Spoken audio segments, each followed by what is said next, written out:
ہماری ویڈیوز دیکھنے کے لیے ہمارے چینل صراط جنت کو سبسکرائب کریں۔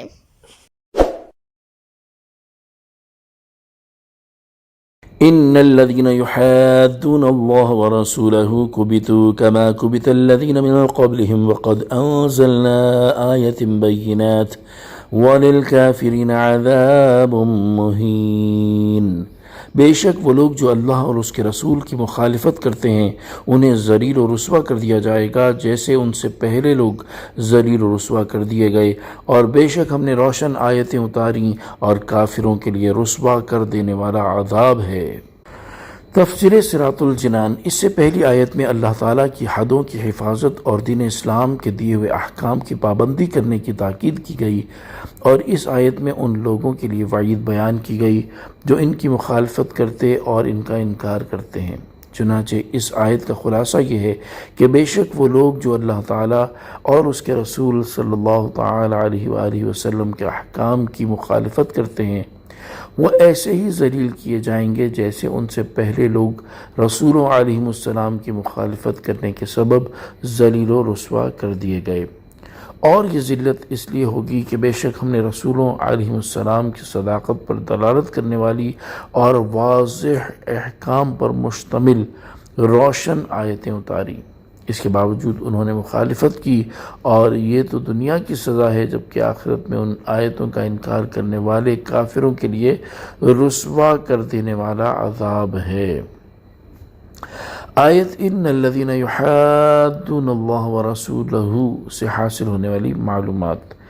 اس آیت سے دو باتیں معلوم ہوئی۔ نمبر ایک،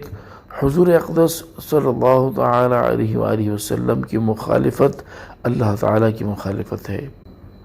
نمبر دو، اس آیت میں اللہ تعالیٰ کی بارگاہ کے مقبول بندوں کے دشمن کو جنگ کا اعلان بھی ہے اور اس کے مغلوب ہونے کا اعلان بھی۔ یوم یبعثہم اللہ جمیعا فینبئہم بما عملوا احصاہ اللہ ونسوہ واللہ علی کل شیء شہید۔ جس دن اللہ ان سب کو دوبارہ زندہ کر کے اٹھائے گا، پھر وہ انہیں ان کے اعمال بتائے گا۔ اللہ نے ان کے اعمال کو گن رکھا ہے اور وہ لوگ انہیں بھول گئے ہیں، اور اللہ ہر چیز پر گواہ ہے۔ تفسیر صراط الجنان،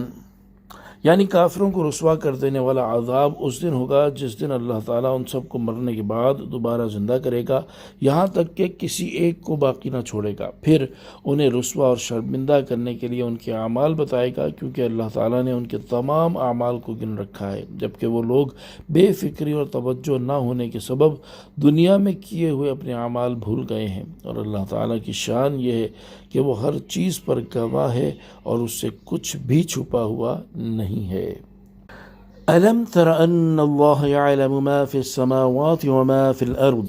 مَا يَكُونُ مِن نَّجْوَى ثَلَاثَةٍ إِلَّا هُوَ رَابِعُهُمْ وَلَا خَمْسَةٍ إِلَّا هُوَ سَادِسُهُمْ وَلَا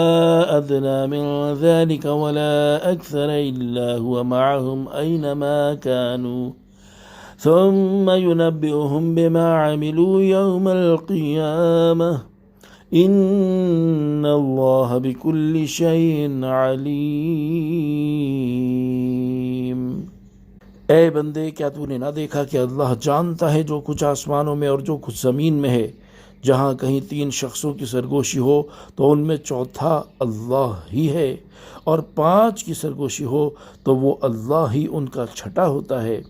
اور اس سے کم اور اس سے زیادہ جتنے بھی لوگ ہوں اللہ ان کے ساتھ ہوتا ہے۔ وہ جہاں کہیں بھی ہوں پھر اللہ انہیں قیامت کے دن بتا دے گا جو کچھ انہوں نے کیا، بے شک اللہ